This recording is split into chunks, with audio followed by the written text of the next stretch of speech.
(1510년 4월) 미켈란젤로가 아담과 이브의 유혹 추방작품을 거의 마무리할 무렵 그의 형 리오나르도는 36세의 일기로 사에서 사망했는데요. 그는 형과는 별로 친하지 않았던지 장례식 참석을 위해 피렌체로 돌아가지 않은 채 작품에 매진하고 있었습니다.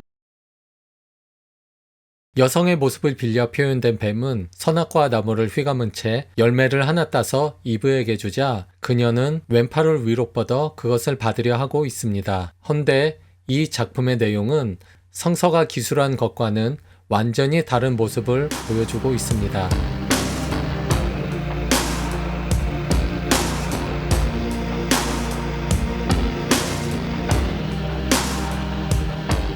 작품에서는 아담을 매우 공격적인 인물로 묘사했는데요. 그는 스스로 팔을 쭉 뻗어 과일을 따려 하고 있습니다. 아담의 발 아래 수동적으로 선악과를 뱀으로부터 받고 있는 이브는 아무 잘못한 것이 없다는 듯 표현을 했습니다. 그가 이렇게 그림을 그린 것은 이브를 위한 변명보다는 아담도 죄에 대한 책임을 면할 길이 없다라는 것을 강조하기 위함이었던 것 같습니다. 미켈란젤로는 이 작품을 매우 빨리 그렸습니다. 겨우 13조르나타만을 사용했습니다. 게다가 인물의 크기는 이전보다 훨씬 커졌으며 아담의 크기는 거의 3m에 달합니다. 새로운 주제를 그리면서 이전에 보였던 인물들 묘사법, 즉 작고 디테일에 집착한 모습에서 완전히 바뀌었다 할 수 있습니다. 선악과를 따먹은 후 천사에 의해 에덴 동산에서 쫓겨나는 모습인데요. 아담은 천사가 휘두르는 칼에 팔을 저어 피하고 있으며 왼편에 발그스레한 뺨을 가진 젊은 여성의 모습과는 180도로 바뀐 이브는 흉물스럽게 생긴 얼굴에 뒤엉킨 머리, 주름진 피부와 곱사등을 한 노인의 모습으로 바뀌어 자신의 가슴을 가리며 슬피 이곳에서 쫓겨나고 있습니다.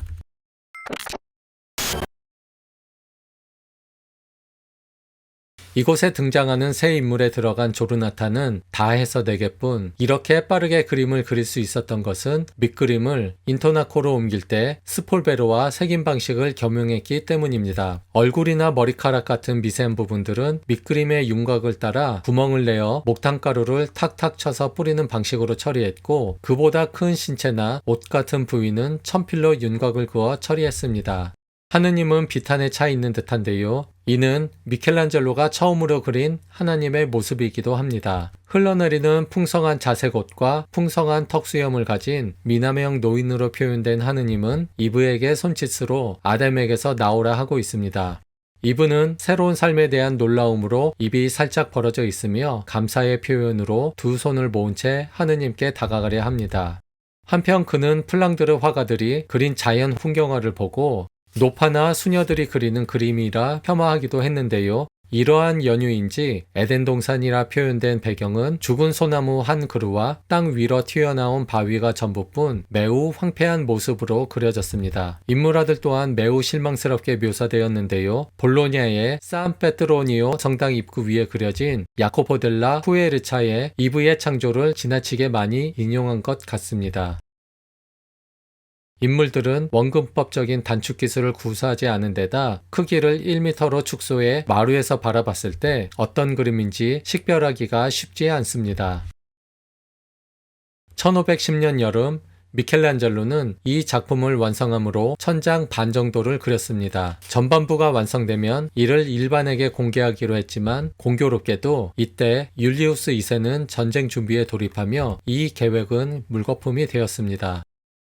율리우스 2세는 당시 유럽 최강국이었던 프랑스를 매우 싫어했고 그들을 이탈리아 반도에서 몰아내려 했는데요.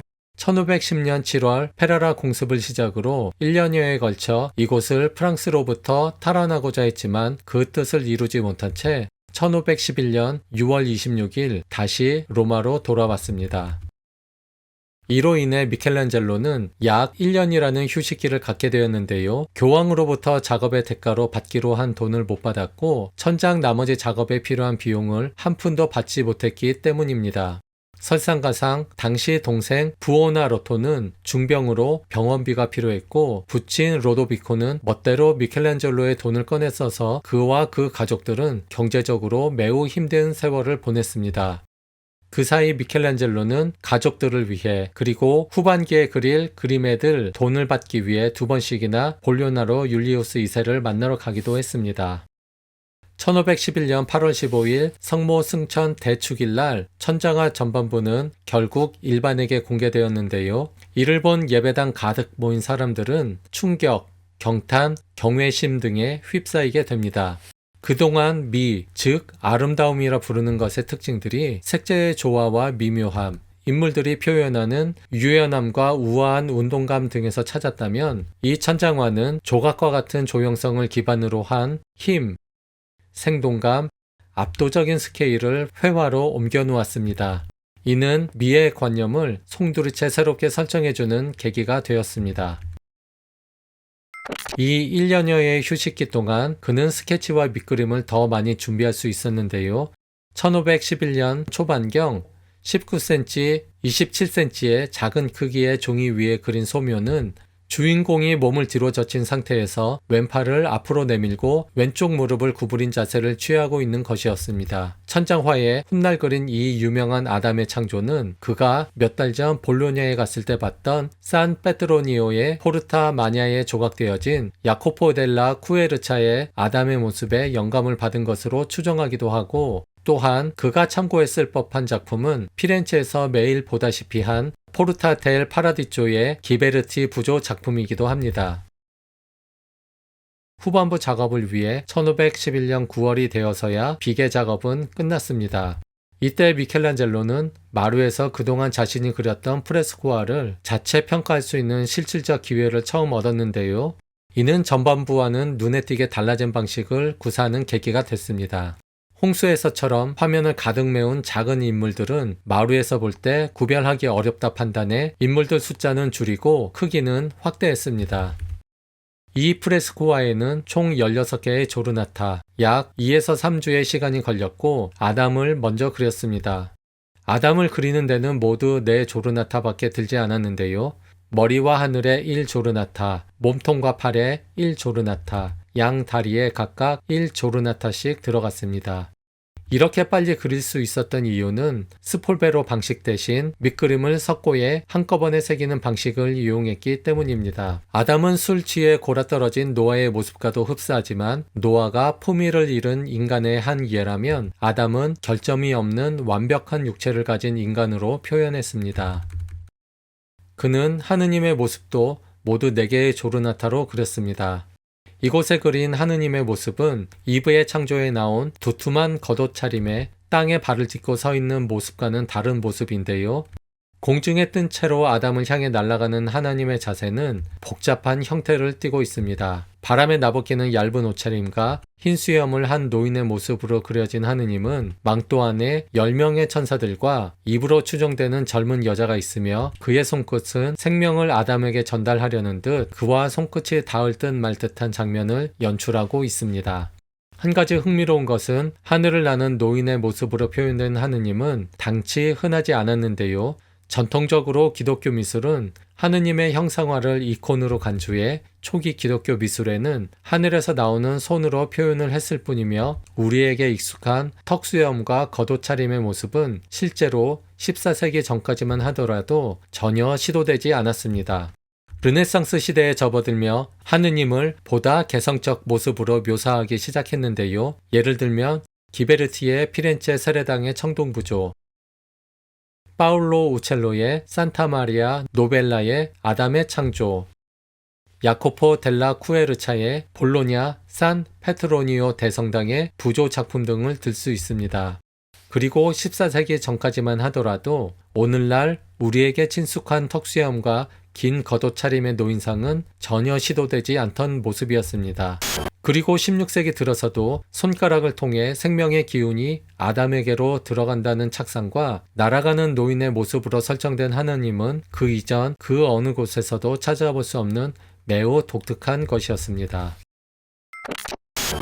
그는 작품 구상 시 마루에서 자신의 천장 프레스코화를 살펴본 후에 단순한 구도가 효과적이라는 결론에 도달했는데요. 이에 따라 그는 이 장면을 단순한 형태, 최소한의 색조를 사용해 표현했습니다. 그래서 등장인물을 선회하는 하느님과 몇 명의 천사로 국한시킨 뒤 이들을 회색 처리한 공간에 단 2가지 색으로만 표현했습니다. 이러한 극단적인 축약 때문에 도대체 이 장면이 천지창조의 몇 번째 날을 그린 것인지를 놓고 수많은 논란이 있었으며, 바사리는 육지와 바다의 분리를 보여주는 제3일제라 주장한 반면 콤비디는 물고기의 창조를 나타내는 제5일제라 주장하기도 했습니다. 아담의 창조가 16조르나타가 걸린 반면 그보다 훨씬 간단해 보이는 이 장면에는 모두 26개의 조르나타가 사용되었으며 시간으로는 약 한 달 이상이 소요되었습니다.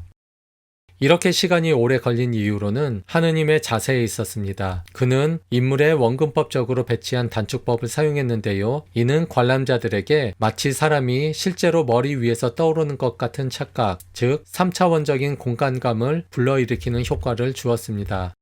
하느님은 천장에서 45도 각도로 관람객 머리 위로 당장이라도 떨어질 듯이 하강하고 있는데요. 하느님은 회색빛 하늘을 배경으로 머리와 팔을 관람객을 향해 앞으로 내밀고 다리는 뒤로 빼 몸을 거의 뒤집은 것 같은 3차원적 시각적 효과를 내고 있습니다. 1512년 중반경 완성된 이 작품은 천지창조 셋째, 넷째 일어난 일들을 보여주고 있습니다. 그림 왼편에는 하느님이 공중에서 손짓으로 식물들을 창조하는 모습이 나타나 있고, 오른편에는 하늘에 떠서 방금 창조한 해와 달을 가리키고 있습니다. 천지창조 첫 번째 날, 빛과 암흑을 가르는 하느님은 창세기 연작 중에서 가장 수수해 등장하는 인물은 기껏해야 구름 속을 도는 하느님 뿐입니다. 빛과 암흑을 모두 가르느라 2팔을 머리 위로 치켜들고 자연과 씨름 중인 하느님은 엉덩이와 어깨를 서로 다른 방향으로 트는 콘트라포스토 자세를 취하고 있는데요. 능숙한 단축 기법으로 처리한 이 이무라는 그가 단축법으로 그린 것들 중에서 가장 성공적이고 다른 그림들과 비교해서도 최고의 수작이라 평가받고 있습니다. 이 작품은 5평방미터의 석고를 단 하루 만에 처리했는데요. 그는 나사 모양으로 창공을 누비며 나아가는 하느님의 인물화를 밑그림으로 준비해 놓았으나 막상 젖은 석고에 붓을 댈 때에는 석고에 새겨진 밑그림의 윤곽을 완전히 무시하고 즉흥적으로 마음껏 그려 나갔다고 합니다. 이 장면이 교황의 옥자 위라는 굉장히 눈에 잘 띄는 위치에 그려진 것을 보면 프레스코 제작이 막바지에 이르면서 미켈란젤로의 자신감이 어느 정도로 대담해졌는지 짐작할 수 있습니다.